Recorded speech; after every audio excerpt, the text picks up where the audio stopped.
तुर्की ने जंग की तैयारी शुरू कर दी। नादरीन, आज की सूरत हाल पर अगर हम नजर डालें तो साफ दिखाई देता है कि मशरिक़ वस्ता के हालात एक नाजुक मोड़ पर खड़े हैं। कई दहाइयों से फलस्तीन और इसराइल का मसला मुख्तलिफ शक्लों में दुनिया के सामने आता रहा है, लेकिन इस वक्त जो हालात पैदा हुए हैं वो इस बात का इशारा दे रहे हैं कि मामला सिर्फ बयानात या मुज़म्मत तक महदूद नहीं रहेगा। आलमी सतह पर दबाव बढ़ रहा है और ख़ास तौर पर कुछ इस्लामी ममालिक खुलकर इसराइल की पॉलिसियों के खिलाफ सामने आ रहे हैं। हालिया दिनों में तुर्की और मुत्तहिदा अरब अमारात ने वाज़े और दो टोक मौक़िफ़ इख्तियार किया। तुर्की ने न सिर्फ इसराइल को रेड लाइन अबूर करने से बाज रहने की वार्निंग दी, बल्कि अमली इक़दामात भी शुरू कर दिए। इसराइल के साथ तिजारती रवाबित डिस्कनेक्ट कर दिए। अपनी बंदरगाहों और फ़िज़ाई हुदूद को बंद करना और इजरायली जहाज़ों पर पाबंदी लगाना तुर्की की जानिब से एक गैर मामूली इक़दाम है और यह फैसला तुर्की की मईशत पर दबाव डाल सकता है, लेकिन तवानाई की एक बहुत बड़ी ज़रूरत इसराइल के जरिए पूरी की जाती है। लेकिन फिर भी तुर्क हुकूमत ने यह कुर्बानी देने का ऐलान किया ताकि फ़लस्तीन के हक में अमली यकजहती दिखाई जा सके।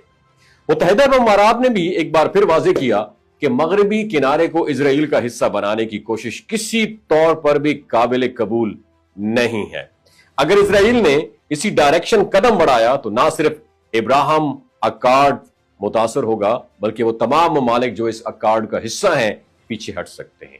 एक ऐसा ये दबाव है जो इसराइल के लिए सियासी और सफारती सतह पर मुश्किलात खड़ी कर सकता है। और दूसरी तरफ इजरायली वज़ीर आज़म नेतन्याहू ने एक वीडियो मैसेज में फलस्तीनियों को धमकी देते हुए कहा कि वो अपने इलाके खाली कर दें, क्योंकि फौजी कार्रवाई मजीद शिद्दत इख्तियार करेगी। और इस बयान के फौरन बाद गजा पर फजाई बमबारी शुरू कर दी गई और ये इस बात का सबूत है कि इसराइल गजा को मुकम्मल तौर पर कमजोर करने की स्ट्रैटेजी पर अमल पैरा है।